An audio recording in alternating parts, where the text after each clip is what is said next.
অঙ্ক হচ্ছে যে x সমান 997, y সমান 998 আর z সমান 999 হলে x square plus y square plus z square minus xy minus yz minus zx এর মান কত? এটাকে হাফ দিয়ে গুণ করে নাও আগে। এটা ক্লাস 7 এর অঙ্ক। 2x square plus 2y square plus 2z square minus 2xy minus 2yz minus 2zx। কেন বললাম এটা নিশ্চয়ই বুঝতে পারছো যে হাফ দিয়ে গুণ করে সূত্র চলে আসবে। এটা x square minus 2xy plus কি y square plus y square minus 2yz plus কি z square plus z square minus 2zx plus কি x স্কয়ার। দেখো x স্কয়ার কটা ছিল?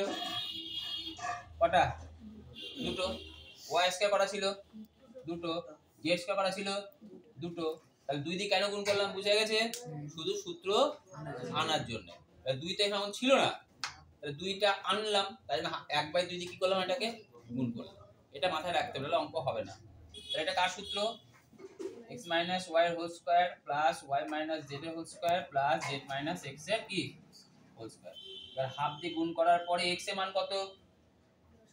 997 minus 998 whole square plus 998 minus 999 whole square plus 999 minus 997 কি whole square.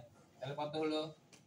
Half minus 1 এর whole square plus minus 1 এর whole square, আর এটা কি 2 এর হোল স্কয়ার। তাহলে কত হলো? হাফ 1 প্লাস 1 প্লাস কত 4, হাফ ইনটু কত 6। কেটে গেলে কত অ্যানসার হয়?